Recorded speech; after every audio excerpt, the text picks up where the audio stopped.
Olá pessoal, tudo bem? Eu vou trabalhar uma aulinha com vocês aqui. A gente vai fazer uma revisão da matéria que a gente vem estudando, que vai ser trabalhada ainda ao longo desse terceiro bimestre, pelo menos no princípio. A gente começou a trabalhar com dinâmica, com força, vimos as leis de Newton, inércia, princípio fundamental, ação e reação. Depois vimos que uma força, quando atua, ela realiza um trabalho. O sentido da palavra trabalho em física é diferente daquele usado no cotidiano. No dia a dia, a gente relaciona trabalho a alguma atividade que a gente desenvolve. Vou fazer um trabalho de uma determinada disciplina, estou à procura de um trabalho, trabalho em tal empresa. Em física, só existe trabalho quando existir uma força causando um deslocamento. Se eu tiver um corpo de massa m qualquer, se força nenhuma estiver atuando, ele está parado, em repouso. E a tendência dele por inércia é ficar parado, em repouso. Se eu aplicar uma força sobre ele, essa força pode ser muscular, animal, de gente, pode ser mecânica de uma máquina qualquer, pode ser de campo, magnético, elétrico. Essa força vai causar um deslocamento. Ele vai sair de uma posição e ir para outra na trajetória. Esta é a condição para existir trabalho na física. Uma força atuar e causar um deslocamento. E como que a gente calcula esse trabalho? Simplesmente multiplicando a força pelo deslocamento. Esse T maiúsculo aqui é do alfabeto grego, ele representa trabalho. Não pode ser o nosso porque vai representar temperatura depois. Não pode ser T minúsculo porque já representa tempo para a gente. Então é esse T maiúsculo do alfabeto grego. F é o valor da força, ΔS é deslocamento. Deslocamento a gente já trabalha desde o início, lá de velocidade média. Deslocamento aqui é medida em metro, a força aqui é medida em newton. O trabalho vai ser medido em joule. Escreve joule desse joule e representa por um J maiúsculo. Toda vez que a gente achar o trabalho de uma força, vem lá, joule, como unidade de medida. Homenagem a um cientista, James Prescott Joule. Bom, na física a gente diz que um sistema realiza trabalho se ele tiver energia. E vice-versa. Se tiver energia, o sistema pode realizar um trabalho. A gente estudou as 3 formas de energias mecânicas, energias que dependem de movimento. Já que no dia a dia a gente fala em energia, já lembra energia elétrica, é uma das principais, principalmente em residência. Energia térmica é outra. Mas no momento, no primeiro ano, a gente vai trabalhar só com energia mecânica, relativa a movimento. Que são 3. Energia cinética, que é aquela energia que depende diretamente de movimento. Tanto é que na equação já aparece massa vezes velocidade ao quadrado sobre 2. Tudo que tem massa e tem velocidade tem energia cinética. Essa energia cinética é diretamente ligada ao trabalho de uma força. Por quê? Como que existe o movimento? Quando uma força atua e causa o movimento. A outra energia é a energia potencial gravitacional, a energia que um corpo possui devido à altura que ele tem em relação a um referencial, geralmente em relação ao chão, ao solo que a gente pisa. Essa forma de energia é massa vezes gravidade vezes altura. Massa vezes gravidade é o mesmo que a força-peso, que a gente aprendeu lá na segunda lei de Newton. Então aqui seria peso vezes altura. Peso vezes altura é o mesmo que trabalho. Tanto é que a gente tem o trabalho realizado pela força-peso, que é igual à energia potencial gravitacional do sistema. Esse trabalho foi realizado injetando energia no sistema. Se tem energia, pode ser feito um trabalho. Existe trabalho quando um corpo ganha altura, subindo, ou quando ele perde, descendo. Quando ele sobe no alto, ele armazena energia. Durante a descida, ele vai perdendo essa energia. E esses dois aqui são equivalentes. Tem também o trabalho realizado pela força elástica, quando a gente deforma um corpo elástico. elástico desse de roupa, borracha e principalmente as molas. Desde as molas que a gente tem na caneta, na lapiseira, até essas molas que ficam aí de amortecimento de automóvel, na indústria, usa-se bastante. E uma mola deformada, um corpo elástico deformado, armazena energia potencial elástica. Quando você distende uma mola, a força realizou um trabalho, porque causou deslocamento da extremidade, aumentou o tamanho.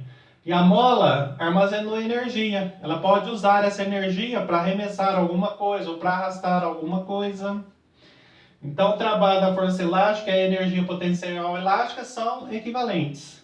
Física é assim, se tem energia, consegue-se realizar trabalho. Se um trabalho foi realizado é porque tinha energia. E essas três aqui são energias mecânicas, que dependem de movimento. Essa é diretamente de movimento, o movimento tem que existir. Aqui é indireto, mas para ganhar altura ou perder, você precisa do movimento. Aqui, para você distender uma mola, ela tem que ter uma extremidade em movimento. Ou para você comprimir, ela tem que ter uma extremidade em movimento. M aqui é a massa do corpo medida em quilograma, que a gente já estudou. O V é a velocidade também, que a gente já estudou, unidade medida, metro por segundo ao quadrado. O H aqui representa a altura que você ganha subindo ou perde descendo, medida em metro. Esse X é a deformação do corpo elástico, é o quanto ele aumenta de tamanho quando distende, ou quanto ele diminui de tamanho quando comprime, medido em metro também. Esse K que aparece é chamado de constante elástica, é uma característica particular do corpo a ser deformado. Quem tem constante elástica alta é mais difícil de você deformar, requer mais força. Quem tem constante elástica baixa é mais fácil de você deformar, requer menos força. Isso aqui, quem trabalha na prática, tem a tabela das constantes elásticas. E esse G que aparece aqui é a aceleração da gravidade, a aceleração com a qual a Terra puxa os corpos na vertical e para baixo. Essa aceleração da gravidade, ela vai ser sempre de 10 metros por segundo ao quadrado. Se é na descida que ela favorece o movimento, ela é positiva. Se é na subida que ela dificulta o movimento, ela é negativa, porque ela puxa sempre para baixo, igual a força-peso. A aceleração da gravidade atuando numa massa é que gera a força-peso, que puxa os corpos para baixo. E sempre quando você abandona uma coisa, ela cai aumentando a velocidade. Por quê? Tem uma aceleração. Essas energias mecânicas aqui, todas também vão ser medidas em Joule. Toda e qualquer forma de energia que viermos a estudar vai ser medida em Joule. Escreve-se Joule, este Joule representa por um J maiúsculo. Aí depois no segundo ano tem energia térmica, no terceiro tem energia elétrica, toda e qualquer forma de energia é Joule que a gente vai usar. Bom, isso aqui eu tinha passado para vocês, tem uma série de exercícios para vocês fazerem aí, alguns até já fizeram. Eu vou fazer porque aqui qualquer uma das variáveis pode ser pedida, não é só a energia que a gente calcula. Daí eu vou resolver dois que são mais trabalhosos aí. Tem uns exercícios de trabalho também que não precisa, vocês conseguem fazer facinho, porque eu dei para calcular 3 exercícios, cada um uma variável. Daquela lista que eu passei para vocês, eu vou fazer 2 exercícios. O exercício número 5, que envolve energia potencial gravitacional. E o exercício número 6, que envolve energia elástica. No exercício número 5, daquela lista que eu passei, acha a energia potencial gravitacional de uma pessoa de 70 kg, que se encontra no topo de uma escada de 20 degraus, medindo 0,15 centímetros de altura cada um. Para achar a energia potencial gravitacional, aí é só fazer massa vezes a gravidade vezes a altura. A massa da pessoa a gente tem, que é 70 kg. A gravidade, o exercício não dá, porque ela é fixa, é constante. Na verdade, o valor exato é 9,8 metros por segundo ao quadrado. Mas no exercício a gente arredonda para 10. Quando não é dado e você precisa, pode usar 10, que é certeza. E agora a altura. Como que a gente faz para achar a altura? A altura a gente faz assim. Multiplica os 20 degraus pela altura de cada um, que é 15 centímetros, né? É assim que a gente acha a altura da escada, multiplicando o número de degraus pela altura. Vou até pôr centímetro ali. Aqui vai dar 3. Aqui já é metro, né? Aqui vão dar 3 metros de altura. 20 vezes 0,15 dá 3. É 15 centímetros, 0,15 metros, que dá 3 metros de altura. Aí tanto faz, se a escada é vertical, cada degrau que você sobe ganha 15. Se ela é rampada, cada degrau que você sobe ganha 15 também. Então não se preocupa se ela é vertical ou se ela é numa rampa. Ele vai ganhar os 3 metros de altura. Achada a altura, eu venho aqui. Então a energia potencial da pessoa, quando estiver no topo da escada, após ter subido os 20 degraus, vai ser 70 vezes 10 vezes 30, que dá 2.100 joules. Então o segredinho aí era achar a altura da escada. Bom, esse era um dos mais difíceis que tinha aí. O outro envolve a energia elástica, que é o exercício número 8. Calcule a constante elástica de uma mola que, deformada em 40 centímetros, armazena energia de 32 joules. Aí, a gente vai usar a equação da energia potencial elástica, que é K vezes x ao quadrado sobre 2. A energia a gente tem, que é 32 joules. A constante elástica é o que o exercício está pedindo. Eu falei que tinha uma tabela, mas nesse caso aí pediu. A deformação não pode ser centímetro, tem que ser metro. São 40 centímetros. Divide por 100. Vai aparecer 0,4 metros. Então, é ele que a gente vai usar. 0,4 ao quadrado sobre 2. Então, aqui fica 32. Que já vou fazer...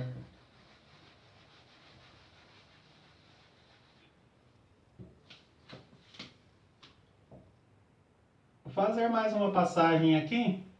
Fica K vezes 0,4 ao quadrado dá 0,16. E aqui sobre 2. Aí faz uma regrinha de 3, fica 0,16K, que é igual a 32 vezes 2, 64. Fiz uma regrinha de 3 aqui, ó. Isso vezes 1 que estaria aqui, deu 0,16. 32 vezes 2, 64. Então a constante elástica K dessa mola vai ser 64 sobre 0,16. Que dá quanto? 64 por 0,16 dá 400. Isso aqui. 400 newtons por metro quadrado. Por isso que ali tem que ser metro. Se usar 40 centímetros, tá errado, tá? Então eram esses dois exercícios aí que dava mais trabalho na série que eu passei. Aqui porque tinha que achar a altura e ali porque tem que transformar em metro. Bom, aí da aula dessa semana, vocês viram lá nas 3 equações de trabalho que não tinha tempo. Mas o trabalho depende do tempo. Porque deslocamento depende de tempo. Ganhar, perder altura depende de tempo. deformação para acontecer depende de tempo. Então, a gente tem uma grandeza física que relaciona o trabalho realizado com o tempo, que é a potência. E neste caso aqui eu vou chamar de potência mecânica porque é relativa a um trabalho mecânico. A potência é a grandeza física que relaciona o trabalho realizado por uma força com o tempo. Estão vendo por que o trabalho tem que ser esse símbolo? Aqui já tem tempo, né? Nessa equação, essa potência é chamada de potência média, porque ela usa todo o trabalho realizado, todo o deslocamento, todo o tempo.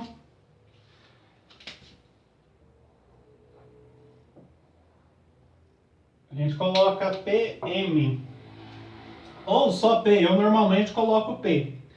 Tem uma potência instantânea, que a gente trabalhando nessa equação aqui, chega nela, que é força vezes velocidade. Essa potência aqui é chamada de potência instantânea. Eu costumo colocar só P. P aqui, P ali. Trabalho sobre tempo, potência média. Força vezes velocidade, potência instantânea. Bom, dessa equação a gente passa para aquela. Depois, quando a gente tiver na aula presencial, eu passo para vocês. Esse T é trabalho, medida em joule, a gente já conhece. Esse T minúsculo é o tempo gasto para realizar esse trabalho. F aqui é a força que realizou o trabalho, desenvolveu potência. V é a velocidade causada pela força no movimento. Metro por segundo, a força lá é Newton, a gente já conhece. O P aqui é potência média, o P ali é potência instantânea. Então, P é a potência. Potência.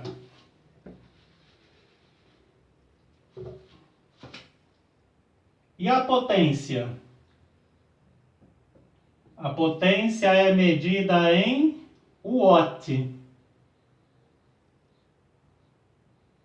Representa por um W.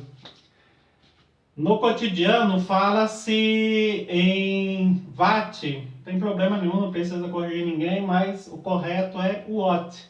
É sobrenome de um cientista, James Watt, tá? Existem algumas que são cotidianas.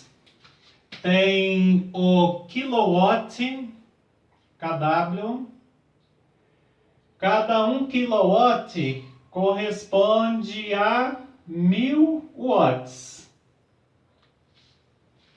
Isso aqui é bastante comum para medir potência de transmissão de rádio, televisão, das torres. Tem o CV. Vou colocar um aqui já para ir adiantando, para não ficar muito longo. O CV é cavalo-vapor. Tá difícil. Cada 1 CV corresponde a 735 watts de potência. CV é bastante usado para medir potência de motor a explosão, gasolina, diesel, álcool, carro, moto, tá? A gente fala lá, o motor tem tantos cavalos de potência. Cavalo-vapor, que corresponde a 735 watts. E tem o HP. Cada 1 HP corresponde a 746 watts. Horsepower. HP era usado bastante para medir potência de motor elétrico. Hoje em dia quase não usa mais, é tudo CV. 1 HP corresponde a 746 watts. Essas aqui são unidades cotidianas. Kilowatt, CV e HP. No sistema internacional de unidade tem que ser watt. Se der a potência numa dessas três, tem que fazer uma regrinha de 3, converter para depois usar ali, tá? Então a potência é a grandeza física ligada à eficiência de uma máquina, de um sistema em realizar trabalho. Ela mede a razão entre o trabalho realizado e o tempo, essa é a potência média. Ou então é produto da força pela velocidade causada no movimento por essa força, que é chamada de potência instantânea. Aí tem um exercício que eu passei de exemplo e eu vou resolver para vocês. E envolve as duas potências.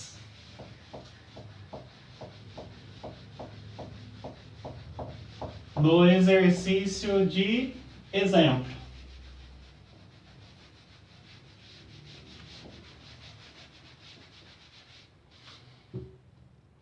O exercício de exemplo é assim.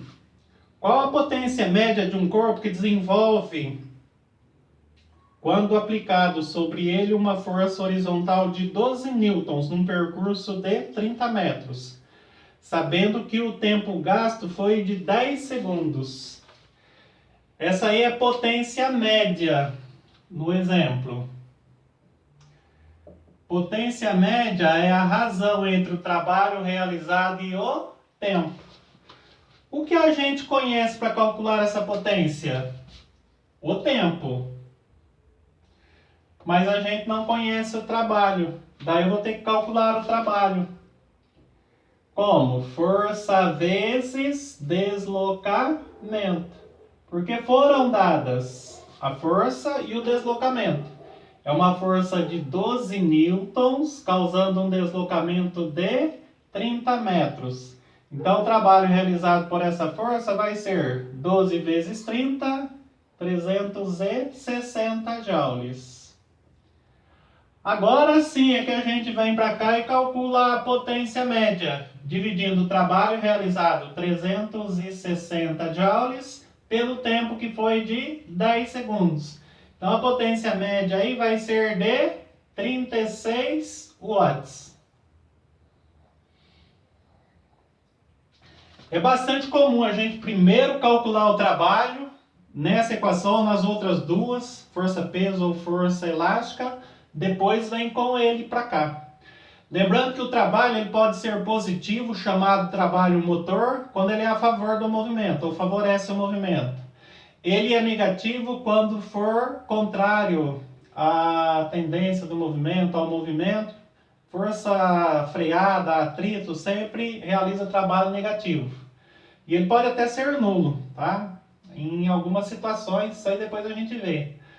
Sendo positivo ou negativo, aqui a gente vai trabalhar com o módulo para calcular a potência, ok? Bom, e no mesmo exercício de exemplo, ainda pede a potência instantânea do sistema quando o movimento do corpo atingir velocidade de 2 metros por segundo. Aí no mesmo exercício, para a gente calcular a potência instantânea, é só fazer força vezes a velocidade. A força é a mesma que realizou o trabalho, 12 newtons. Eu quero a potência no instante que a velocidade chegar em 2 metros por segundo. O exercício deu. Por isso a potência instantânea aqui vai ser de 24 watts. Porque se tem força é um movimento que tem aceleração. Essa velocidade nos 30 metros foi sempre aumentando. Num dado momento ela valia 2. Nesse dado momento, nesse dado instante, a potência era 24 watts. Tem uma série de exercícios aí, vocês tentem fazer tudo nesse padrão, ok? Bom, eu fiz essa aula teste aí para ver se funciona. Espero um feedback aí de vocês. Vou enviar sem editar, sem nada, do jeitinho que eu estou gravando aqui, seco, vou enviar para vocês, com erros, as gafes aí e deixa rodar. E se funcionar, se der certo, se vocês gostarem, depois eu vou fazer edição certinho, vou fazer aula por aula certinho o conteúdo da semana, para a gente tocar e tentar se entender melhor, ok? Tchau, até a próxima aula!